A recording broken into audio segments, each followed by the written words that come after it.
Let me check if we have all our speakers. All our speakers are all here. They've joined in. So, hello everyone. I would like to welcome you all to this webinar, during which we are going to try answering the question, can renewable energy be the answer to Lebanon's energy crisis? But first, allow me to introduce myself. My name is Ali Taha. I am a researcher here at LCPS. I have worked on different publications, mainly government monitors. I hold a BA in political science from the Lebanese American University and a master's degree in international relations, specializing in energy politics from the University of Amsterdam. I will be the moderator of today's discussion. Before introducing our distinguished speakers, I would like to notify you that simultaneous interpretation is available. You can activate it by pressing on the translation button in the bottom of the screen. ألفت انتباهكم بأنه باستطاعتكم تشغيل خاصية الترجمة الفورية من الإنجليزية إلى العربية من خلال الضغط على الزر المشغل في أسفل الشاشة. Our discussion with the speakers will last for 1 hour, followed by 30 minutes of Q&A. Questions can be submitted in written form in the chat box at the bottom right corner of the screen. Unless specified, I will choose the speaker to whom I will address the question. A recorded version of this webinar will be available on LCPS Facebook page. Today's webinar wouldn't have been possible without the collective effort of our team here at LCPS, so I would like to thank all of you. I would like to also thank the Dutch Embassy that is a supporter of LCPS and of this particular event. Moreover, I thank our dear speakers and whom I'm going to introduce in the alphabetical order, starting with Carol Ayyat. Carol is an investment banker and energy finance expert. She founded and currently heads the energy finance department at Bank Audi, whose mission is to fund private sector energy projects in the bank's countries of operations. Before returning to Lebanon, Carol worked with Goldman Sachs in New York, London, and Dubai in the financing group, where she closed transactions in excess of $24 billion in infrastructure, industrial sector, and structured finance. Carol holds a master's degree in financial economics and a bachelor's degree in economics from the American University of Beirut. She is also a chartered financial analyst, CFA, charter holder. Our second speaker is Hassan Hrajli. He is the manager of the current EU co-funded UNDP CEDRO and SE4S projects and UNDP Energy Advisor since 2009. He is a holder of a PhD from the University of Bath in Renewable Energy Policy and Economics. He holds a master's from Imperial College in Environmental Technology. He has several peer-reviewed publications and several years of experience in environment-related consultancy. Dr. Hrajli also lectures part-time at the American University of Beirut in energy policy economics and planning. We have also Mark Ayoub on our panel. Mark is an energy researcher and program coordinator at the AUB Issam Faris Institute of Public Policy and International Affairs.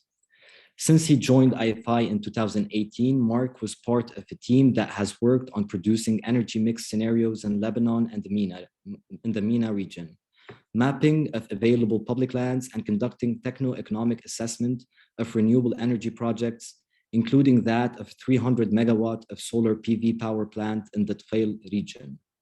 He also worked on mapping the potential of decentralized energy systems in Lebanon and assessing their replicability. Mark holds a master's in chemical engineering from the University of Balamand and a BS in chemistry from the Lebanese University. Lastly, we have Vahakin Kabakyon. Vahakin has been leading the UNDP Lebanon climate change team in the Ministry of Environment for almost 15 years, focusing mainly on developing policies and investment portfolios that enable the transition to a low carbon and climate resilient economy. He has also been the head of the National Climate Change Negotiating Team under the UNFCCC. He is the national designated expert within the Union for Mediterranean Climate Change Expert Group, the co-representative of Lebanon in the NDC partnership, where he also serves as member of the steering committee for the regional constituency. So without further ado, I'm going to start with our first speaker for today, Mark Ayoub, who's going to give us an overview of Lebanon's energy mix and energy security and an assessment of Lebanon's energy security.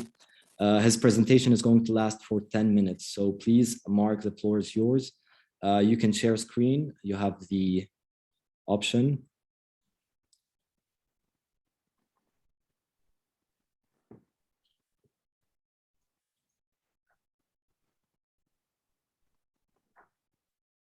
Perfect. All right. Thank you, Ali. Thank you, LCPS, and hello, everyone. Thank you so much for thinking of us and giving us the opportunity to present today part of our work. And not only that, but also to learn from the great lineup of speakers and hear their insights on a very timely and important topics within the crisis we are currently living. So I'll try to be as short as possible and try to answer the questions that have been asked in the first section. So I will try to introduce the Lebanon's current energy mix, the current status of our energy mix, at least previously before the crisis, and what is the current situation and where do we stand in terms of energy security. So I know there's a lot of information that most of you know, and we've been hearing a lot about in the past period. So the characteristics of Lebanon's electricity sector is, of course, an undersupplied sector.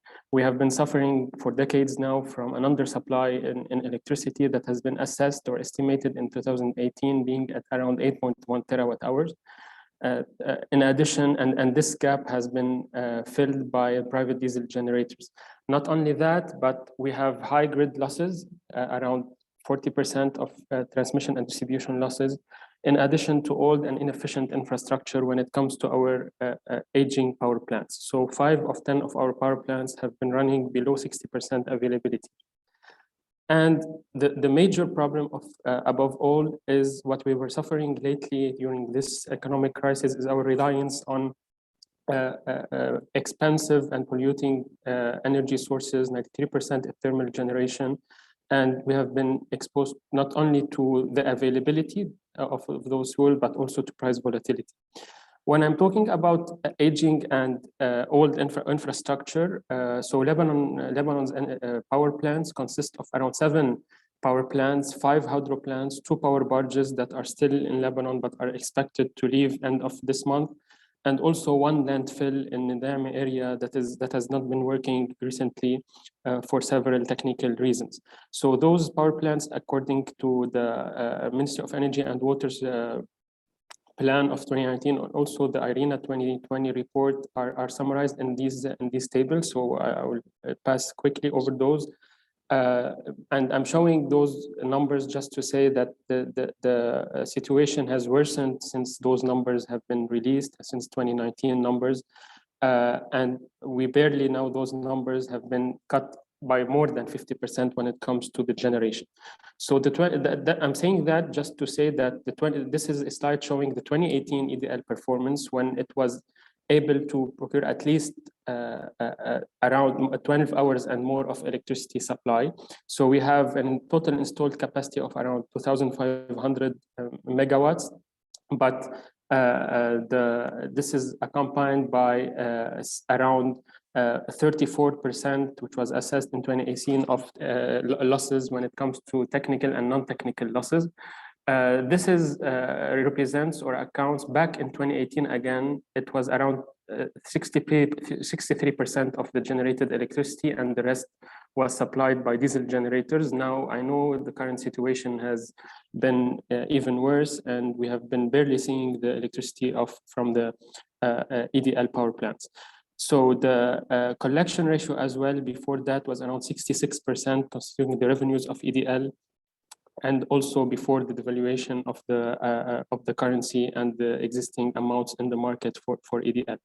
So this was also showing that the 37% gap between supply and demand was, if it was a business as usual scenario, and if we were to continue in the current track we were following back then, this would have been a 56% gap in 2026. So due to the several multiple crises the country has been living. This number has been reached and even overpassed over the past year, but since last summer of 2020. But the numbers of 2018 and a recent study on the distributed power generation has shown that this gap, which was supplied by this generator, has created a market for a rise of a market of diesel generators, which are estimated to account for around 2 billion or 1.9 billion dollars that have been divided into fuel supply, maintenance services, and also generator sales. Not only that, and this is part of the energy security. So this was the technical part of it, of our energy security. And when we talk about energy security, it is the continuous supply of primary energy sources and at affordable price. And both issues today are at a very high risk. So it was not only a technical problem, but also a political economy problem. And the country has been severely living in political economy challenges. So I tried to visualize those in three eras. First, which was the post-war decade, 1990 to 2000, where lack of post-war investments and oversight. So the last power plants that have been built back then were in 1998, which were the Ramar and Zahrani power plants. And since that time, we didn't invest in the country's power plant and electricity sector. Then between 2000 and 2010, there was the rise of diesel generators economy, a political turmoil and instability starting with 2005 and onwards, and also a lack of clear investment plan. The last decade, which is between 2010, 2018, and also this can be extended until nowadays, we have continuous political deadlocks, lack of political consensus of reform, and also temporary solutions that have been followed, waiting for the long-term solutions that have not been implemented. But throughout all those periods or decades, we have been suffering from a diffused decision-making and a political bickering around this sector.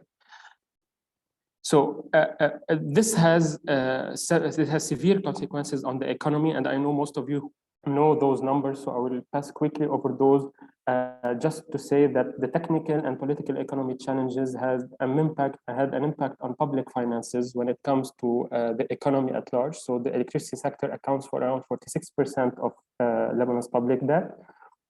We have been supporting EDL from the budget, a yearly budget of around 1.4 to 2 billion, 1.2 to 2 billion dollars a year. And this has never solved the gap between supply and demand and the shortages in electricity supply. And the current foreign currency reserves that we are suffering since the start of the crisis is threatening not only the coverage of the supply of this, but also the coverage of any supply of electricity from EDL's power plant. So the prolonged power outages have been lived now currently by the citizens around 20 to 22 hours a day during the summer, while we are consuming within the electricity sector more than 50% of the imported fossil fuels. So I know this gloomy outlook or this dark outlook is a reason of is a result of the energy planning. And this picture shows the electricity generated by source according to the IEA in 2020 in terawatt hours between the 1990 and 2018. And this shows how much we were relying on fossil fuels and mainly oil products from heavy fuel oil, gas oil, and diesel mainly, which accounted for more than 95% of our energy mix. So, and the remaining were provided by hydro, mainly hydropower, and a smaller chunk of solar. So that the demand was around 22 to 23 terawatt hours in 2018, and ADL was able also before the crisis to provide of around something between 14 to 15, and the rest was provided by the diesel generators. So when we go into sectoral the mix in sectoral crisis, we know that the transport sector covers more than 50% of this final energy consumption, followed by the residential and industrial sectors. And we can see how those heavy products or expensive and polluting products, most of the sectors and that the economy relied on, is based and also reliant on those oil products.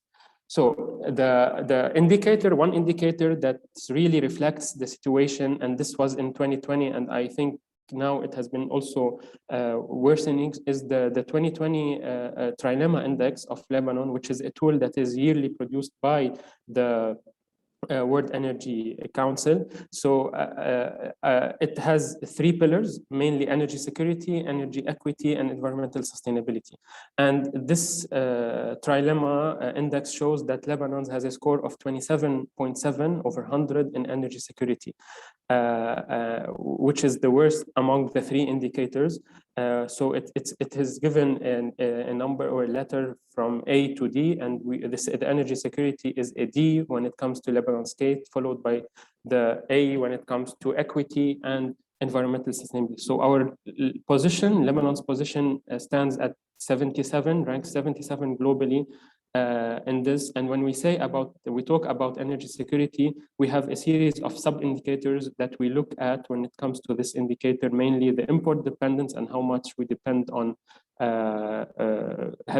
import of heavy fuel and fuel oil and diesel. The diversity in electricity generation, which the previous slide has shown that it is inexistent, and also the potential of storage in this. So this is a bigger picture on not only the primary energy supply or availability of energy sources is at risk today, but also the price is not anymore affordable to ordinary people. But the score of the energy security and all the pillars constituting the energy security are at risk today. And this score in 2020 is expected to be worse in 2021 if no real solutions are proposed. So I will stop here on energy security. Maybe I'll come back later to the second part, and I'm happy to answer any question, if any. Thanks, Ali. Thanks a lot, Mark. Just a second. Mark, thank you. Thanks a lot on this very informative and very insightful overview. So I'm gonna move to our next speaker. Basically, Vahakin is gonna talk to us more about Lebanon's climate change commitments. And I know that under the current situation, many of us would not look at the environmental dimension as a pressing one, as a very important one, but it is. And we've seen the environmental impact of diesel power generation here in Lebanon. So I'm going to give the floor to Vahakin, who's going to tell us more about Lebanon's climate change commitments, as well as the environmental cost to diesel power generation. The floor is yours, Vahakin. Thanks, Ali. Hi, everyone. Mark, Carol, Hassan. Hope everyone is doing relatively well. I'm going to start off exactly where Mark stopped. And if you had a look at the graphs that he was showing, specifically the ones that actually show you the oil mix. So if you look at the issue from a climate change perspective, Ali, I understand when people talk about climate change, usually people really think about about environment. It is true the impact of climate change is very much categorized as environmental impacts. They're primarily economic as well, quite importantly economic, but also any action that is undertaken under climate change chapeau, if you really don't look at it from an economic perspective, then there is a big window of opportunity that we're not looking at. I'll explain a bit. I'll touch upon that as well in the coming few minutes. But let me go back to Mark's graph. So if you look at the trend from 1990 all the way to 2018, 2020 and 21 might drop a bit because we're possibly using a bit less in terms of imports, but that's not the point. The point is, if you look at it from climate change forcers, in this case, greenhouse gas emissions. So simply whenever you're burning fuel, you're generating a group of chemicals, which we refer to them as greenhouse gas emitters, greenhouse gases actually. So if you look at the Lebanon's trends of greenhouse gas emissions and you sort of disaggregate them per sector, the major contributor to the trend from 1990, 94, and all the way to the 2018 and 2020, it's very similar to the electricity and energy sector. So if you plot them together, you would actually see the graph moving from doing whatever it's doing, but then it mimics exactly your electricity sector and energy sector contribution from an emission side, which means the main contributor from a climate change emission perspective in Lebanon is the energy sector. So be that from transports, but also for, and primarily electricity production, consumption, have you there, and from different sources. I'm not specifying specifically from what type of fuel we are using. And that's important because our, again, as shown by Mark, there's not much renewable involved in that mix. So whenever you're generating a kilowatt hour, gigawatt hour, it's converted into a climate forcer, and it indicates in the same trends, mimics the same trend. So that's important to keep in mind, because whenever there's a discussion on emission reduction as commitments, and I'll come to that in a few seconds, the primary culprits and therefore the primary sector where action needs to be taken is, energy sector and the electricity sector. So going back to the commitments themselves, it is an international call which was made out leading up to 2015, where Lebanon was also part of that Paris Agreement, which was signed in 2015. In that agreement, countries need to update their international commitments, and this is what we've done last year. So Lebanon has officially submitted its updated commitments under climate change. And what does that entail? It's a two-liner, if you want. One is from a pure greenhouse gas emission perspective. So all sectors put together. So you have the agriculture sector, you have the waste sector, which includes solid waste, wastewater. You have obviously the energy sector, you have the transport part of the energy sector, the industry, and so on and so forth. So it's a mix when you put them together. So under that, and it is divided into two. So we have something called unconditional commitments, which in principle means efforts will be taken without any international support. So Lebanon committed for a greenhouse gas emission reduction target of 20% under an unconditional scenario. For a conditional scenario, which in this case means is conditional to support received, that goes up to 31%. So these are targets for 2030, so the year 2030. And there are deviations from business as usual. So assuming, just like again, Mark showed forward how things would look like as our business as usual scenario, if you want. So we're deviating from those. From a renewable perspective, so if we go back to the electricity mix in this case, Lebanon committed for an unconditional target of 18%. And this is not generation, so this is from consumption, final consumption demand, and 30% as a conditional target. These are not only renewable energy targets, so those are the electricity specific targets. From an energy perspective, and again, keeping aside the transport, there's an 11% energy demand or renewable energy, if you want, for the building sector. So 11% renewable energy in the building sector and 16.5% conditional renewable energy in the building sector. So those are very much into electricity, energy in that area. Transport-wise, it's a bit different. So it's very much into looking at the percentage of fuel-efficient vehicles. So very much a mix of hybrids, but also electric vehicles. But what we've done, we've looked at the EU's 2020 target for fuel-efficient vehicles in terms of grams of CO2 emitted per kilometer driven. So we've assumed, or we actually incorporated that into Lebanon's 2030 target, assuming that there's a 10-year gap between well, EU and Lebanon. Obviously, things are a bit not going into that direction, specifically in the transport sector. Allow me to remind you, Vahakin, that we still have half a minute.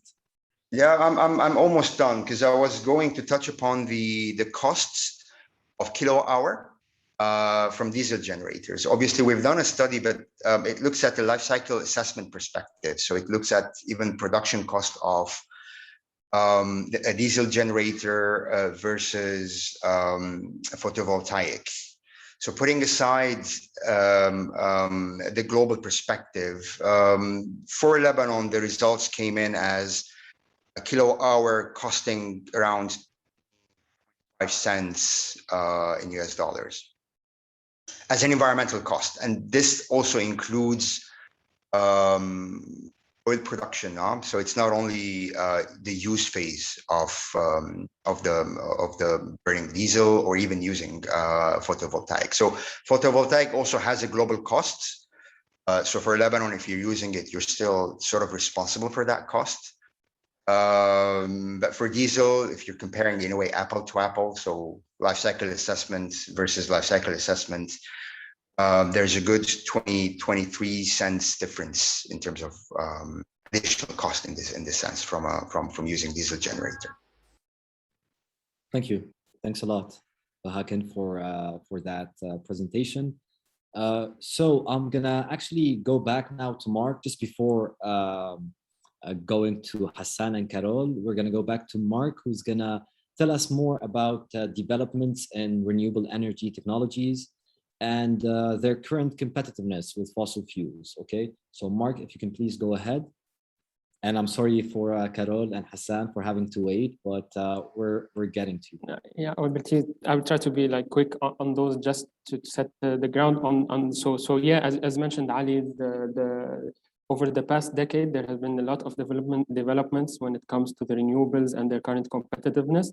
So first, what are the advantages of renewable energies? And mainly, this is the main topic of the webinar today. So seeing or showcasing the challenges previously in the previous slides, we see a lot of potential in relying on renewables and moving towards renewable energy sources to reduce the cost on our public finance, to improve our energy security and independence, and to have lower, of course, cost of electricity, but also, as Vahakin mentioned just now, to reduce our emissions, greenhouse gas emissions, and diversify, create jobs, and for the localized potential. So those are the main advantages that many countries have embarked on moving forward. And not only that, so the latest IRENA power generation cost for 2020 has shown that today the solar and wind power technologies became the most economically, or became the backbone for the energy transition. The costs have fallen drastically over the past decades, and even below any source or conventional power generation.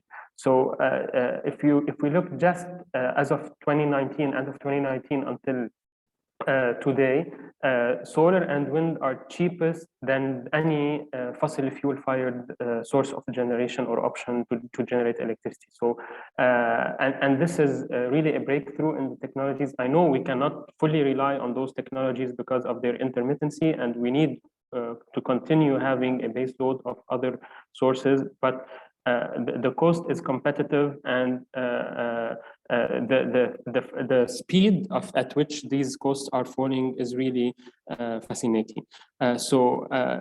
During the past year, this 2020 report shows there is an increase in 62% of added capacity when it comes to renewable energy sources. Not only that, but this is to show here per technology. So the CSP, for example, has the price, and here we're talking about the price of electricity generation has fallen 16%, onshore wind 13%, offshore wind 9%, and solar photovoltaics 7%. And we had a record high capacity in 2020 of increased of around generation, of around 261 gigawatts globally on this. So this is, we are losing an opportunity in each year we extend or we continue relying on those expensive energy sources. We are losing the opportunity and we are paying the price in whatever remaining money we have. This is also a per technology comparison, and in 2020 from Lazard and also a strategy and analysis on the competitive cost. So you can see the solar and wind have been falling here less than the gas combined cycle and any conventional source of electricity. And while also, of course, the CSP with storage is still high, but solar and mainly wind have fallen below the conventional prices. When it comes to Lebanon, so those are the global prices. When it comes to Lebanon, I tried to show quickly an infograph. We have worked here as part of a project, just trying to draw the life cycle assessment of renewables. So, and here, we're showing just the main numbers that, or let's say, Lebanon, what has Lebanon done on the renewables. So quickly, we have pledged in 2009 to reach 12% renewable in 2020, by 2020. In 2018, we have updated this target to reach 30%.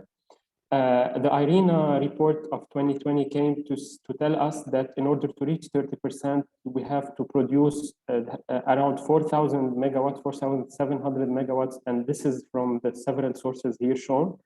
So currently, what we have in terms of capacities, as mentioned earlier, it's mainly hydro to 86 megawatts, 78.65 megawatts of solar in 2018, and 7 megawatts of bioenergy, and this is the main sources or power plants from which mainly the hydro power plants, the solar power plants, and the planned wind in Akkar also projects. So not only that, but we have a lot of, like when it comes to the framework, which is regulatory and institutional framework, we have a lot of plans, but less laws, let's say, or a legal framework for the renewable energy specific. So we have a lot of plans or policy actions. Mainly we have started to introduce some of those initiatives back in 2012, and we spoke about the National Energy Efficiency and Renewable Energy Action Plan, and it was followed by the National Renewable Energy Action Plan for both 2016, 2020, and there is now an update for it to become 2021, 2025. Quickly also on the institutional framework, and this is a bit complicated, just to see the level of involvement of several ministries and also several actors. So mainly the Ministry of Energy and Water, Ministry of Finance, and Ministry of Environment. But when it comes to renewable energy, giving licenses currently within the amendments to Law 462 that are currently being followed, they need the approval of both the Ministry of Energy and Water and the Ministry of Finance, until also a regulatory authority under Law 462 to be appointed. There is a main role when it comes under the Director General of Exploitation for EDL. And here on the renewable side, we can speak about the net metering process that has been working or almost working since 2011, but it needs a lot of development and improvement and a lot of really laws to push things forward. And also there was a role previously over the past decade when it comes to the central bank and giving loans to support renewable energies and solar projects mainly in some of the areas. So in a quick survey that was included in this phase model or life cycle assessment, people have seen a lot of barriers when it comes to the renewable energy, but that are mainly related to the capital cost, the know-how, and the technologies itself, the technology availability and the ability to import currently, especially with the financial crisis, and the expertise in this. But to the other side of the story, most of the respondents that has been covered with this survey have shown that they are willing to acquire knowledge in these technologies, and if the price allow in the coming few years, they are willing to install. 96% are willing to install renewable energy when it is accessible. But there's a big need also for awareness and know-how, and to inform people about the feasibility and viability of those technologies. So this is just a quick update of where do we stand in terms of renewables. And those targets, the 30%, are challenging and ambitious, but there is still, if there is a will, there is still a way for moving forward, not only in decentralized solutions, but also in utility scale options. Thanks, Ali. Mark, just before moving on to the next question, could you explain what is net metering for those who? Yes. And just before, I would like to remind everyone that simultaneous interpretation is available, so you could switch that on if you would like so. So yeah, thanks for this, Ali. This is a decision that has been taken by EDL board in 2011, back in 2011, to allow the people who install renewable energy in their houses, or even for commercial or industrial use, to be able to sell or send the excess of power when EDL is available to the grid. They give the electricity to the grid, and whatever they give back, it is subtracted at the end of each month from their monthly bill. And at the end of each year, the balance is, so there is no financial transaction in this process. The balance starts again from zero in the coming year. So there has been several challenges to this decision, mainly the availability or the EDL, so the electricity availability. If there is no electricity or there is no current, how can the people who install solar send back electricity to the grid? And second, it is administrative or institutional when it comes to EDL supplying or supporting in those smart meters in order to be able to calculate the energy produced or sent back to the grid. But that has never been a law. It is only a decision that is renewed, and there is currently, and maybe Hassan could tell us more later on this distributed renewable energy law that may be legalized net metering and several other terms when it comes to renewable energy. Yeah, I'm actually going to move to Hassan right now. Hassan, can you please tell us more about how can renewable energy fit into Lebanon's energy scheme? What are potential applications for it? And how it would impact our energy security, basically, as well also as its overall socioeconomic impact. So please tell us more about that. Okay, can you hear me well? Yes, very well. I'm sorry, my internet is not good, so I'll switch to my phone if it cuts. First of all, thank you, Ali. I thank the LCPS and all the speakers. I think Mark has done an excellent job in describing the situation and the things that need to be done. But let me say one thing. We know that in the current crisis, we need to generate power in massive scale and in a small amount. We cannot wait 3-4 years to build a power plant or what have you. The lead times of renewable energy is rather short relative to the other sources. So relying on renewable energy as a fast track mitigation to this crisis should be on the top agenda of any government that will be formed. No comment, hopefully soon.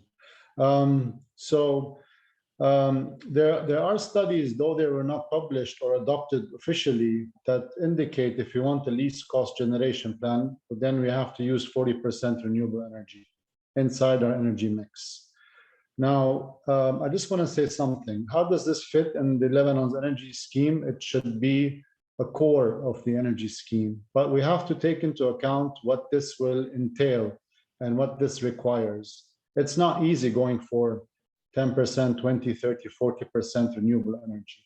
What it means is that we need a complete restructuring of the sector, the introduction perhaps of new market instruments and schemes that will take this into account.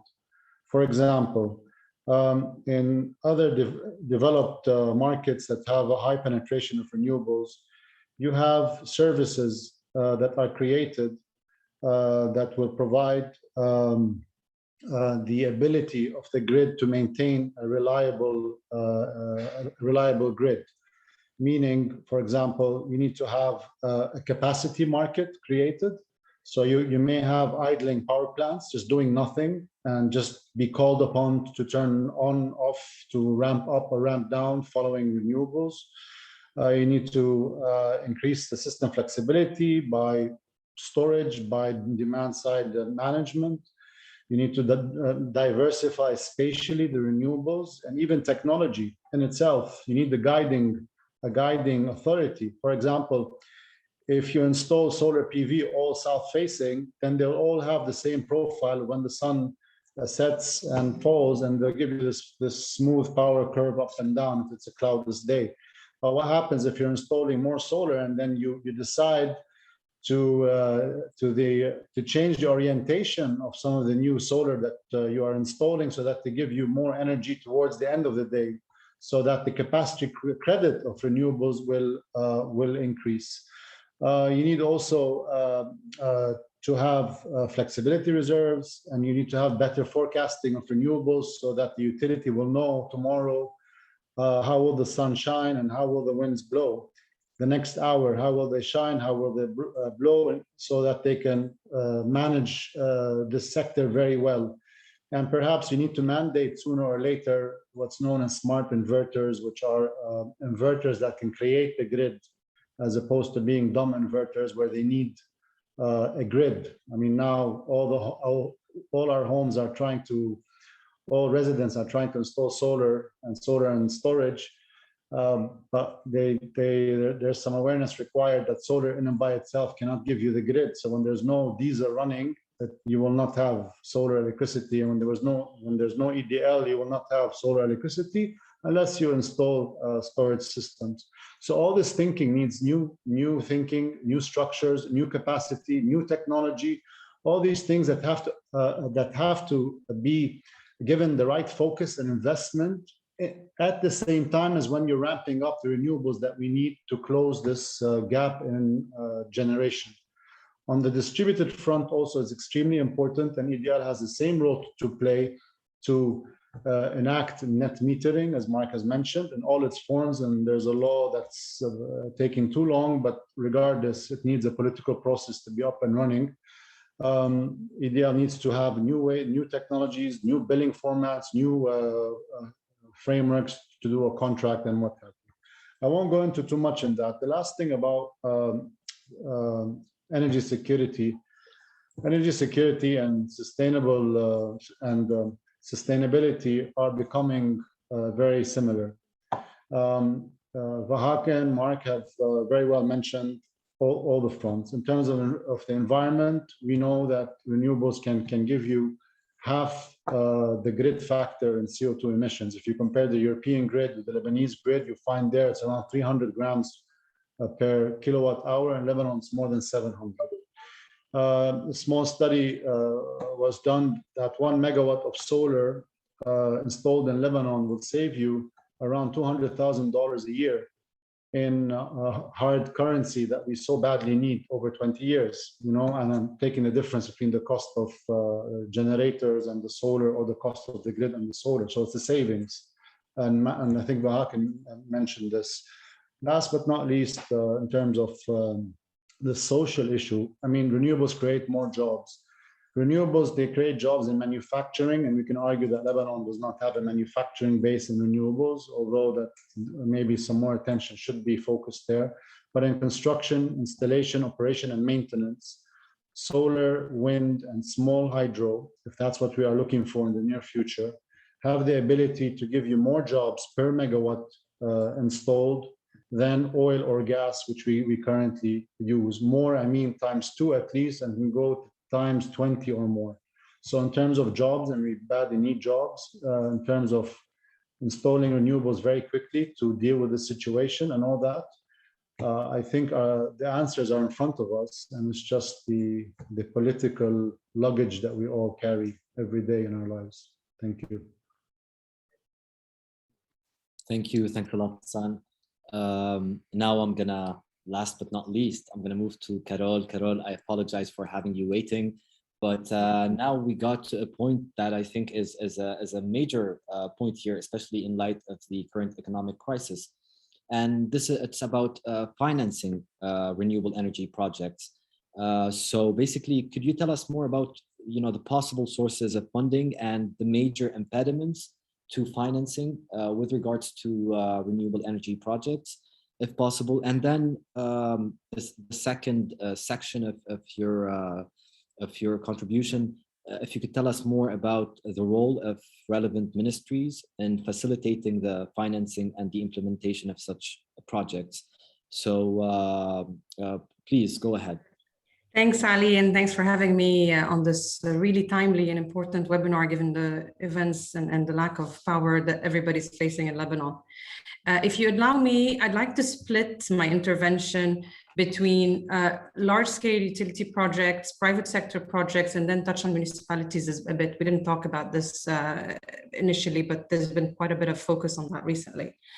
So when we talk about large-scale utility, because we saw the commitment that Lebanon has done, 30% by 2030, we can only get there by doing those really large-scale projects in solar, wind, and others. So these projects usually require long tenors, long-term financing. We're talking about 15-year at competitive rates so that the tariff for the government can be competitive and attractive. The main source of this type of financing, given the credit rating of Lebanon, are development banks like FMO, IFC, EBRD, EIB, DFC, and the ones you all know. There are other sources of financing, export credit agencies as well, and this depends on the source of the equipment that's used, because these institutions usually support the national exports. Now, financiers, all these financiers usually finance up to 75% of the project costs. Therefore, they're usually very much involved and in control of project design. They want to minimize risks because they're not going to get any upside. They're just going to get their debt repaid. And that's what they're concerned about. Now, banking, obviously, commercial banks in Lebanon with the banking crisis, there's no money there, nor for private sector, nor for these utility scale projects. And the commercial banks internationally, we've seen a lot of green bonds issued by the global investment banks and the likes. These, unfortunately, for Lebanon, we're not yet ready for them because of our credit rating and the fact that we're in default. So their costs will be prohibitive and they wouldn't even be interested at this stage. Now, the good news is that there's ample liquidity for Lebanon. The development banks have tons of money allocated for Lebanon for renewables. They are interested in dying to get a project done.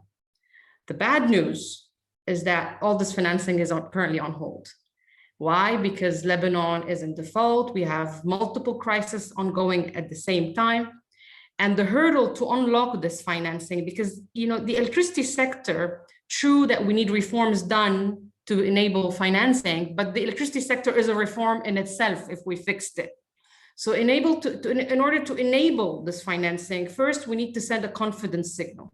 And that starts with a credible government, with the reinitiation of discussions with the IMF so that we can reach macroeconomic stabilization and to give a confidence boost that the reforms will be done. And number three, for the electricity sector, and that's very important, the appointment of the independent regulator as per law 462, which will also enable this law to become active and we can benefit from many provisions in that, especially when we talk about, granting licenses and small scale application. Now, what are the hurdles for this financing? So let's say we got this confidence done, there's still hurdles on the ground that we would need to deal with. Hassan mentioned a lot of the technical stuff on the grid. Yes, I mean, we want to reach 30% renewables. Unfortunately, if we don't have a stable grid, there are technical hurdles for that. Hassan touched on this, so I will not dwell too much on it. Number two, governance, transparency, and reforms. So that's critical today. We need to adopt a least cost generation plan. I know there's a study that's ongoing. This needs to be formally adopted so that the choice of project is done based on the least cost and efficiency, cost and time. Number two, there should be more transparency in project tendering and awards. There should be more clarity on licenses and permitting. So developers come in not really knowing, and that we can touch on the second questions you had, on what type of licenses and permits that need to get. And you can imagine for international developers, that's quite difficult to come and manage all this, interface between the public administration and the different ministries that are involved. Adopting a sector vision and an energy mix that's clear and conducting public consultations around that. Then obviously all the reforms that everybody knows at EDL level, improving collections, reforming the tariff, installing smart meters, etc. The final point is on the bankability of the PPAs. Now, another good news and win for Lebanon that was achieved in 2018-19 was the development of a bankable PPA. We've now established a model, a contract that can be used for all these projects, varying the technology in that can be replicated. This model has been reviewed, vetted, and approved by many development banks. So that's on the positive side. Now, the problem, given the issues and the economic crisis, the financial and currency crisis that we faced, many of the provisions of bankability have been hit. The first one, usually because of the status of EDL, lenders require government guarantee, and they require recourse to the government. That today, due to the state of government finances, is not anymore enough. So we need to establish credit enhancement tools and liquidity supports from development banks, and many have expressed, like the World Bank or EBRD, EIB, they can provide some liquidity tools and credit enhancement to support the development of renewables. They've expressed interest, and I think this was going to be a must to be able to finance these projects. The second point is the currency. Today, we have an issue with transferability. If the reforms are done as part of the IMF package, there's going to be a capital controls law. We will need to have a law that will allow the repayment of the loans abroad for these projects. And finally is the insurability of the projects. Lenders would require political violence insurance for Lebanon. And the last month, it's been quite difficult. The market for Lebanon hasn't been open, or it's been very pricey. So we need to find de-risking measures to also ensure that these projects can be insured. I will touch now quickly on the private sector financing, because that's important for the decentralized small-scale solar, and finally on the municipalities. For the private sector projects, also the financing, if there's a financing to be granted, is going to come mostly from development banks. We've seen some grants given to some projects, but that's not enough to scale up significantly renewables, decentralized solar, especially on the private sectors. So we've seen some financing envelopes like the GEF, the LIREF, and others financed by the development banks on a portfolio basis. Some of the hurdles today that we're seeing, so despite, even if it's not public sector, so not touching on public sector, we don't have the issues, even if it's a company that has the financial stability, the access to fresh dollars to repay the loans, we've seen reluctance from the development banks on financing private sector projects. One, because there's no macroeconomic stability, and there's question mark on the ability of the borrowers to repay those fresh loans. Two, there's regulatory and legislative hurdles. We talked a bit, Mark, Hassan touched a bit on those. We lack currently the laws and the regulations for net metering, for power wheeling, for private PPAs. And so that also needs, development banks only finance projects that are fully compliant with existing laws. Therefore, enacting those laws will allow more financing to be channeled towards these projects. Third is grid stability. Hassan mentioned that. So even if you don't have electricity from the government or private generators, you won't be able to benefit from your projects. So grid stability is an important fact and a hurdle to solve. And finally, reforming EDL. So, and that's my last point on that. In the past couple of years, and I talk a lot to private sector companies, there was a hurdle for them to invest in their project and solar projects, which was the tariff of EDL. It was so cheap that solar became not competitive. We were paying less than 1 cent the dollar, and with the subsidized tariffs, even for the private generators, it was always cheaper to access that. We've seen now a reversal of that due to the market forced removal of subsidies. And so that was a hurdle that now we're seeing a bit unfold. So with that, I'll stop here for the private sector. I'll mention just a few words on municipalities. Municipalities, there is obviously a very interesting model to be looked at with, solar plus the private generator of the village and using mini grids to distribute. The problem with this model is, one, it's currently not legal. And so also here we have legislative hurdles to enroll this, so it cannot be financed. Number two, municipalities are not allowed to take loans as per the laws in Lebanon. So there's also many hurdles for municipalities to roll out this very interesting model that we have seen done via grants mostly so far. There's no restrictions on grants at all, but for taking loans and to be able to scale up this model quickly, there's currently that hurdle. So I'll stop here for this intervention. Ali, if anybody has any question, obviously I'll be happy to respond later. Thank you very much, Carol, for this very insightful intervention. Yeah, basically the lack of an appropriate regulatory framework that would incentivize the development of renewables in Lebanon has always been one of the major challenges. And you've touched on that. Basically, EDL has the exclusivity of production and sale of power in Lebanon. And this is something that has basically, this is one of the main challenges for the application of and the deployment of renewables in Lebanon on a larger scale. So if you would allow me to move to Dr. Hassan, and this is going to be our last section before the Q&A. If you could tell us more and concisely about some RE projects that have been executed in Lebanon, and maybe also tell us about the challenges that faced these projects, and also what were the lessons learned.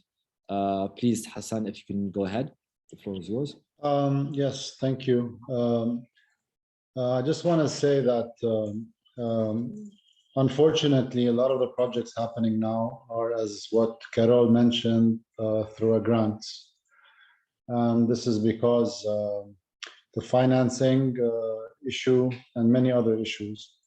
I'm going to talk on the distributed front because that's where most of the projects are happening. I mean, Carol can discuss or has discussed the larger scale renewables like the wind and perhaps the solar or what have you. But on a distributed scale, given that the subsidies are being removed now, there's a lot of current demand in the sector for renewable energy. The UNDP, we have several ongoing projects financed by the European Union, financed by KfW Bank, and the healthcare sector, with the Lebanese armed forces, with industries. And all of a sudden now we're seeing a very large interest, and the demand is just huge.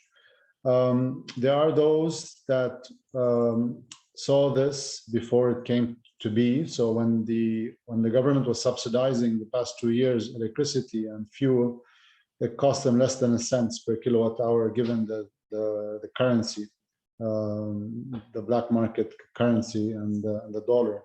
So no one had the incentive to do anything, and we were following a lot of industries trying to get them on board.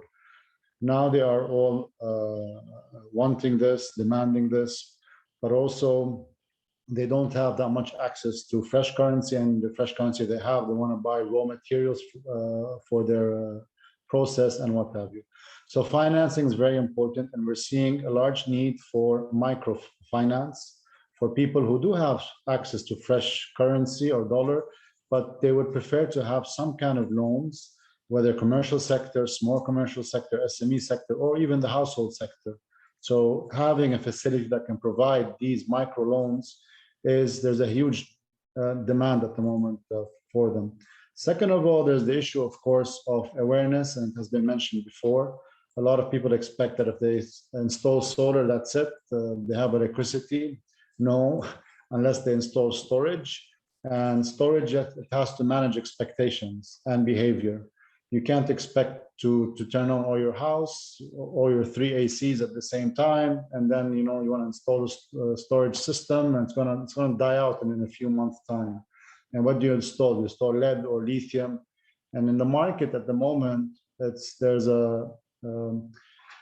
there isn't much quality control, unfortunately. So we're seeing a lot of companies rising up and selling people solar systems that don't have experience, that don't know what they're doing, that they're installing substandard quality, and all these things eventually, I believe, are going to be a bad mark and give bad feedback on the renewable energy sector within a few months or a few years if we look ahead. So unfortunately, I would have liked to have more quality control and over this particular sector as well. So it's financing, it's quality, it's behavior, it's operation and maintenance as well. You need to operate and maintain these systems. It doesn't need a lot. It won't involve a lot of money, but knowing how to operate them and maintain these systems is something very important as well. Thank you. Thank you, Hassan. So now, before moving to the Q&A, Carol has a comment to make, and then also Mark. So Carol, please go ahead. Sure. Yeah, just wanted to add a point on lesson learned, if you want, especially for the large-scale projects. For many first-time developers or people looking at this, the ENS, the environmental and social studies, are always kind of a tick box type of item that they need to fill to get financing or meet the regulatory requirements in the country. I cannot stress how important this topic is, especially the S side, the social side, for large-scale projects. These are usually very big real estate projects that impact many communities in Lebanon, rural areas that are usually impoverished, and especially in the current state. I cannot stress the importance of having a proper design, a proper study done by qualified consultants upfront to be able to de-risk this project, have the social license to operate, positively impact rural areas and communities, and gain time in development. So that's a key point. And finally, I'd like to end on a positive note, saying, look, for Lebanon, the potential is huge. We have great renewable energy resources in wind, solar, hydro, even for pumped hydro, for storage, and other ideas that can be developed. We have the capabilities. We've done the PPA in Lebanon. We could quickly move on this. And there's a huge appetite from developers and financiers alike. What we've been lacking is the political will.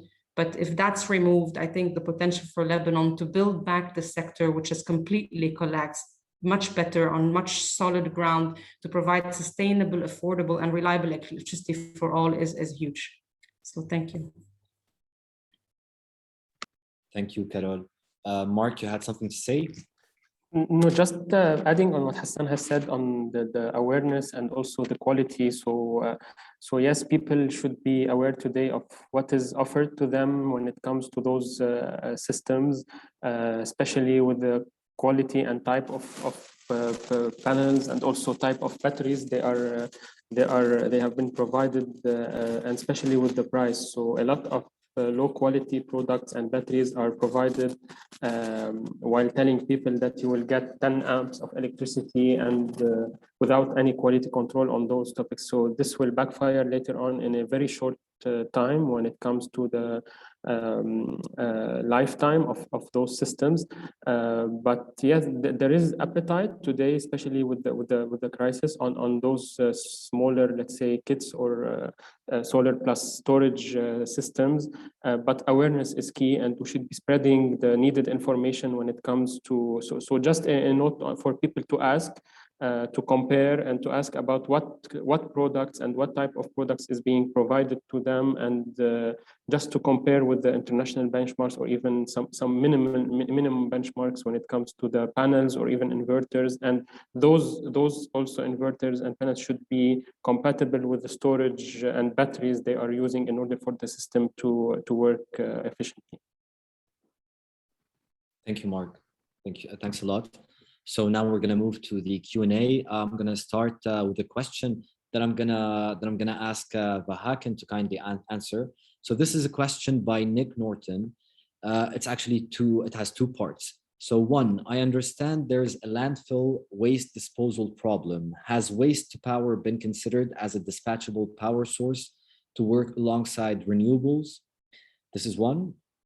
Two, existing heavy fuel oil and diesel plants could be transitioned to gas to reduce emissions. Countries such as Jamaica have been successful in reducing costs and emissions as they move to add renewables, an option, question mark. So would you like me to repeat the first question? The second, possibly. Okay, the second, so existing heavy fuel oil and diesel plants could be transitioned to gas to reduce emissions. Countries such as Jamaica have been successful in reducing costs and emissions as they move to add renewables. This is an option, question mark. Is this an option? Yeah. Yeah, thanks for these two questions. Let me start with the second one. From a climate change commitment perspective, that is the plan that has been tabled from the Minister of Energy and Water. So if you look at the profiling going forward in 2030, so the majority of the fossil-based generation of electricity is based on natural gas, while the remaining, obviously, 30% of is covered by renewable. So that's the profiling that Lebanon from a climate perspective, but also from a policy perspective. You go back to 2019 and the 2010 policy paper of the electricity sector, that's the profiling that you get with different percentages of natural gas and renewable, obviously. From the solid waste, well, again, this is something that that comes from the Minister of Energy specifically. We do have one, well, we used to have one that has been operational, generating electricity from a landfill, which has been stopped, I hear, in the last couple of years or so. But those also have very specific conditions when it comes to landfills. So landfills is a bit different in structure that would allow you to generate electricity versus most of the type of what we refer to as landfills or waste dumps. So, you know, there are different technical requirements for that. But yeah, Aaron.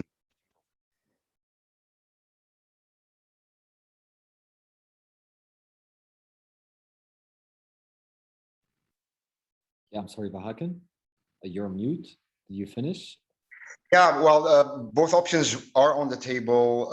Again, it all depends specifically for the solid waste, whether the waste disposal technology used towards the end of the solid waste is allow for a proper generation of electricity or not. Thank you, Vahakin. Our next question, I'm gonna ask Carol if you may answer that question. So this is from Natalian. Why is privatization always presented as the solution to all our problems, whereas many privatization models of public assets prove to be a total failure and mess? How can we ensure transparency and governance are guaranteed in the private sector practice, whereas if we take the banking sector as an example, then this would be enough to reject any kinds of total privatization or liberalization. How can you convince me otherwise as a Lebanese citizen who lost all her savings and suffering? Yeah, no, that's a very good question, because we're not addressing privatization at all. We're not talking about privatizing any of EDL or the electricity sector as a say. We're talking about PPP, and PPP is a bit different, public-private partnership. It's a partnership, it's a contract between the public sector and the private sector. The private sector has clear requirements and contractual obligations as per the PPA to operate properly, to generate electricity as per certain standards, quality in terms of frequency, amounts, etc.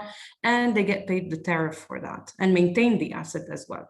At the end, usually of the contractual term of the project, depending if it's a project that needs to be dismantled at the end or not, the ownership is either returned to the government or it's removed. So we're not talking about full privatization here. I'd be also against that. We're talking about PPP that ensures the continuity of a public good. So that would be my answer for that. And it's the model that has proven most successful globally in terms of driving tariffs down and improving quality of service for citizens. I think the experience in Lebanon with EDL hasn't been, more successful that would deter us from moving on to a different model that's globally been very successful. And here we're talking about global developers that should be interested and are interested in coming and competing in Lebanon. We just need to de-risk and provide the enabling environment so that they can come and invest their money. Great answer. Thank you. Thank you, Carol. So we have a question to Mark. So this is a question from Charlie Lowry. Mark, thanks for such a fascinating overview. Could I ask, why was the BDL involved in lending to renewable sector? And what proportion of loans was the BDL making relative to commercial banks? So thanks, Ali and Charlie. From what I know, and maybe Carol could also add on this, there have been a scheme, which is the NIRIA scheme that has been launched back in 2011 between the government or the ministry, the CEC and the BDL, under which the BDL subsidized or gave subsidized loan at very low rates to support the development and growth of renewable energies. And if you look at the latest or each yearly report of the solar status report, we can see how many projects were developed under the NIRIA, where NIRIA projects financed the projects and non-NIRIA financed projects. So this was the scheme, and the aim from that was to support people and people who want to invest in renewables to have some financial incentives to move forward. Looking back now, like we can say that those might have been could have been managed maybe in a better way, or have been put in to allow Lebanon, when we had the money, when the money was injected in the economy in larger scale, maybe projects, and not only in decentralized smaller ones, because since 2019 and onward, those projects were halted. So those loans were halted, and because of the crisis, the economic crisis, and so there was also several initiatives that Carol has mentioned, the GEF and some others, but like the progress of those since the start of the crisis were very minimal, and people relied on external support, on external injection of money, or from their own pocket. So this was the BDL involvement back in time. Okay, perfect. I have one. If I may add, just the administrative hurdles weren't easy for NIRIA, even just getting the projects approved. There were multiple bodies that needed, including the LCC and at BDL, that needed to approve the loan. So it used to take 4 to 5 months to get any of these loans approved. That was a major hurdle for the private sector. Okay. Mark, I have one more question to you before I move to Hassan. So here a question from Najib Dandashi, and he asks, did you factor in your cost reduction analysis a factor to address the additional capacity needed to cover the intermittency of the renewables? So we have done, like I will that today, but we have done previously before the crisis in 2019 some energy modeling for the several scenarios. I mean, on those, and of course this was factored in when it comes to the intermittency of renewables. So of course we cannot fully rely on those sources, and we always need using or building new power plants when it comes on working on natural gas. And see how to gasify the existing power plants, the ones that can still work for a few more years. So of course, the relying fully on those cannot be an option. We should transition, of course, to those renewable energy sources, but keeping in mind that there might be some days we don't have sun, we don't have wind, winter days, and we should be having other sources to rely on. So of course I could share later on, maybe send you some insight of that presentation to have an idea.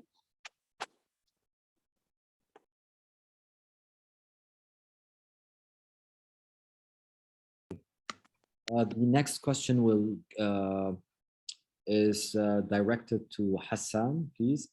So here is a comment from Najib. We should not worry too much about grid stability at this stage in Lebanon. No matter what, it will not be worse than the current status.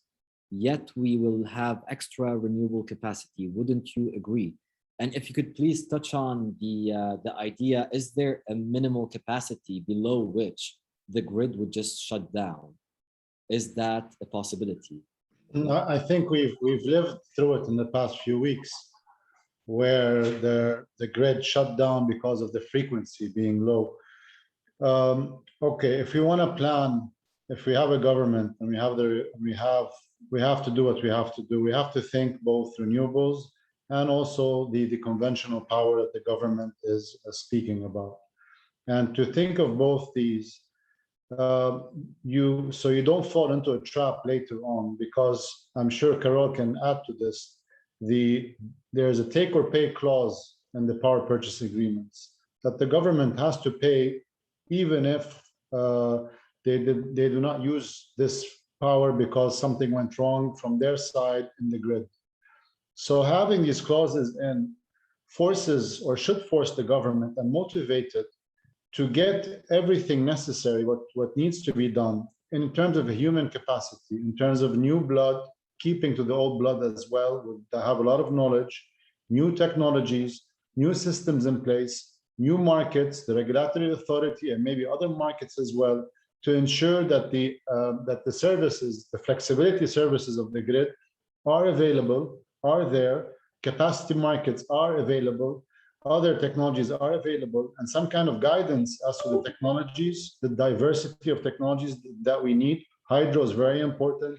Pumped hydro, as I think Carol mentioned, is extremely important as well, to ensure that you have a reliable grid. You don't want a situation where if you reach to 1,000, 2,000 megawatts of renewables, that for some reason, for a few hours or a few days or weeks, the government cannot take those, but the government has to pay for this electricity. So they need to go hand in hand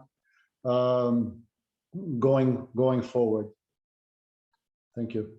If I may add there, if I just may quickly, one of the requirements of the lenders, they went through a deep grid assessment study, because they don't want exactly what Hassan was mentioning, for the government to pay for electricity that it's not receiving. They also asked for a specific dispatch priority agreement that EDL will have to commit to, so that they would always prioritize renewable energy sources over fossil fuels for the dispatching of the power, because it's take or pay clauses. So that's a really important point. And also, so we have two more questions. Touching on what you last said, Hassan, here is a question from Natalian. So I'm interested to know how our power plants are still operational with zero investments over the so many past years. How are these plants still alive with their health and well-being depreciating over all of these years? What's keeping them in service and how? Not sure to whom. Okay, so I'm going to address this to Hassan basically. And if anyone has comments, you can comment afterwards. Hassan, if you may. I think I'm going to shift this question to Carol, but I mean, I just want to say that there has been maintenance paid through hard currency on these power plants, and the bare minimum is done. And there's a lot of experience in handling our faulty grid that even surprised the development banks and donor community when they learned how this grid is managed. But Carol, I'll let you have a say in this. No, I mean, I'll just completely agree with what you said, Hassan. We've been paying hefty maintenance through certain agreements for the big CCGT plants that we had.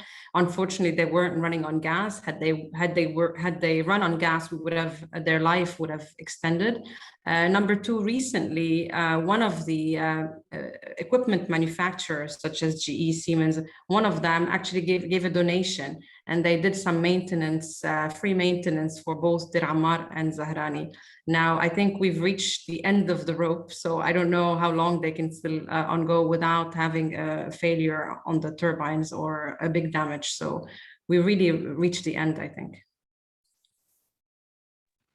Great, thank you. So one last question, and Vahakin, if you can please address it. So this is a question as well by Charlie. I have a second question, if that's okay, this time for any panelists. Okay, what about the role of energy subsidies? Can renewables be introduced without the removal of fuel subsidies? Yeah, I mean, this was touched upon, I think, by Hassan, if I'm not wrong, when he was talking about the price structure of the electricity that we had. You know, specifically on the diesel generators, where it was sort of still subsidized. Obviously, when subsidies are removed, in this case, we're talking about paying in real values of the US dollar in Lebanon. Obviously, this is one of the major points where renewable would become extremely competitive. I think Carol also mentioned that the situation that we're in is that if you use public provided electricity, but even now, so the diesel generators, they are still somehow subsidized compared to renewables.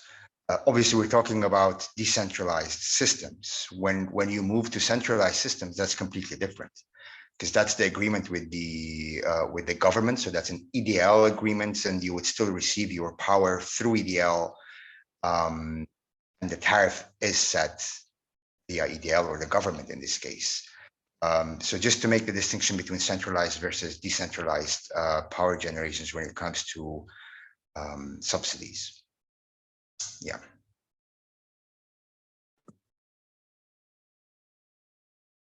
Yeah. So Mark, someone was asking if the slides could be available for the public, if we could share those with them. I could send you those. Okay, so for whoever wants, for whoever is interested in the slides, please send us an email and we're gonna share these slides with you. Okay, so there's, just one second. So there's a message from Danny, which I'm gonna deliver, okay?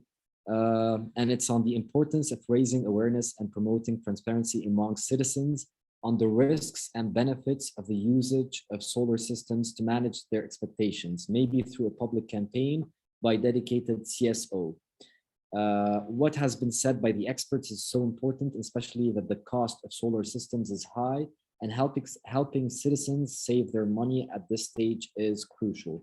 Thank you. Maybe Mark, you can tell us more if IFI, or if there's any kind of guidelines, any reference that people could go to guide them through this new terrain for them. Thanks for this is an important point. Like we're trying to develop like today something in this period, like similarly like a guiding let's say piece or some guidelines for people to follow. But generally, like and going quickly throughout those, people should look at like here you have three components mainly: the panels, the inverters, and the batteries. So of course, there are some standards for those systems to work, and especially when it comes to the modules and inverters, these should be among the top tier list of products. They should know the capacity of those. For example, the panels should be monocrystalline to have higher efficiency. The inverter and the batteries should be compatible. But yes, for example, we are seeing some offers and some quotations for installing solar at very like cheap price, and telling people that you will get 3 to 4 years warranty on those and you will have 10 amps. So this is something we are trying, not alone, of course, with several other maybe companies who are approaching us to say the same thing, and try to raise this awareness about the most important things. But just giving a range of price, not to like talk too much about this. Today, the 5 amps can range between something between 4 thou to 5 thou USD. The whole system with batteries. The 10 amps somewhere between 7 to 9 thou. That and here I'm talking about 6 hours of continuous of storage with the batteries. If we go higher to the 15 amps, that would range between 10 to 13,000 US dollars. So anything below that, I mean the 1 thou and the 2 thou, would need to check again the quality and of the products, especially the technical sheets of what is presented, and that is compatible. And most of all, like above all, the system should be compatible later with EDL guidelines. So if I know there will be no net metering, for example, now for those smaller systems maybe, but in any case, there are some standards for EDL that should be followed, and the developers, the companies installing those should know about those and inform the clients about that. So we are working on something here internally to raise awareness, but I think this is a collaborative, as mentioned in the question, a collaborative action that needs to be done at the level of CSOs, civil society, and at all levels. Thanks a lot, Mark, and thanks for the work that you're doing, that the IFI's team is doing with regards to this. Hassan, you have a comment, please go ahead. Yes, very quickly. I don't know if you can see it, but very soon we'll be publishing a guide for solar photovoltaic for residential owners on how to select their system, and we'll have an accompanying Excel where they can fill the appliances that they need and their priority and what have you. And we'll be sending it out to an email list and putting it on our social platform, because as you know, and as has been said, a lot of junk is out there, and a lot of people, are confused about this sector. So it's a small guide that should be published in about a week or so. Thank you. This is perfect, and we're all going to be waiting for this presentation. So I'm going to thank all of you. I'm going to thank all the attendees, all our audience, for being patient with us. Of course, big thanks to the speakers who were very keen on participating in this webinar. Also, I would like to thank LCPS's team who worked hard for the execution of this webinar. And also, I would like to thank the interpreters, Rana and Layal, for providing us with simultaneous interpretation. And yeah, thank you all. I'm gonna conclude our session here. Yeah, thank you. Have a great day. Thank you very much. Thank you. Thank you, Ali. Thank you. Thank you. Thank you.